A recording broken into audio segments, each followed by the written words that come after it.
რეგიონულ გაზგამანაწილებელ კომპანიებში საკადრო შემცირებები იწყება სადისტრიბუციო ქსელის მომსახურე პერსონალის გათავისუფლება სოკარის შვილობილის საწარმოაპირებს. სამუშაო ადგილის გარეშე დარჩენა ემუქრებათ იმ კომპანიების თანამშრომლებს, რომლებიც აზერბაიჯანულმა კორპორაციამ ცოტა ხნის წინ ინტერასგან იყიდა. სპეციალისტები უკვე საუბრობენ იმ საფრთხეებზე, რომლებიც კვალიფიციური კადრების არარსებობამ რეგიონების ამორტიზებულ ქსელს შესაძლოა შეუქმნას. ინტერასგან სოკარის საკუთრებაში გადასულ სადისტრიბუციო კომპანიებს საშტატო რესტრუქტურიზაცია ემუქრება. საკადრო წმენდის იდეის ავტორი ალექსანდრე ხეთაგურია. რეგიონული გაზმომარაგების ქსელის მართვის პროცესში ენერგეტიკის ყოფილ მინისტრს ახლად შემოერთებული 10 კომპანიის თანამშრომლების მესამედი აღარ სჭირდება.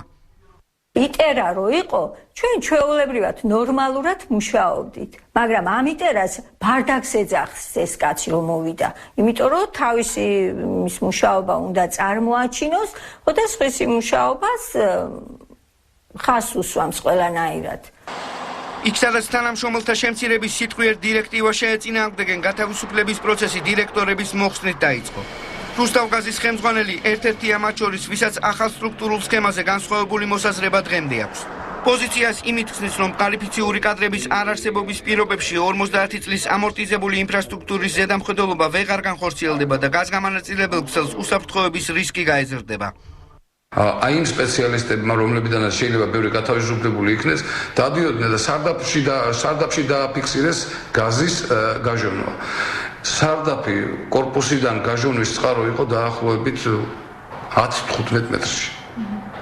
წარმოგიდგენიათ, მისი სასწრაფოდ ლოკალიზება რომ არ მომხდარიყო, ღმერთმა დაგვიფაროს და ეს კორპუსი შეიძლება აღარ ვდგარიყო იმ ადგილას. თანამდებობის დაკარგვის შიშით მსგავსი თამამეს სხვა დირექტორები ვერ იჩენენ. გათავისუფლებული ხელმძღვანელების უფლებათა დაცვას კი თანამშრომლები გაფიცვით ცდილობენ. რამდენიმე კომპანია ამ დრომდე ნაწილობრივ პარალიზებულია. თქვენ წარმოიდგინეთ 15 ადამიანის შემცირება. მათი უკან ამდენი ოჯახი დგას. არ არის ესეთი ანაზღაურება, აქ რომ თქვათ რომ სასწავლე ანაზღაურებაა და ადამიანები რაღაცა განსაკუთრებულ გასამჯელოს იღებენ. თუ ახლა აუცილებლობა მოითხოვს რომ გამთავისუფლდეთ, კი ბატონო, მაგრამ არა ისე რომ ასე ვთქვათ უღირსად. სათაო ოფისი კომენტარს არ აკეთებს. გადაწყვეტილებას იქ მხოლოდ საკადრო ოპტიმიზაციის აუცილებლობით ხსნიან.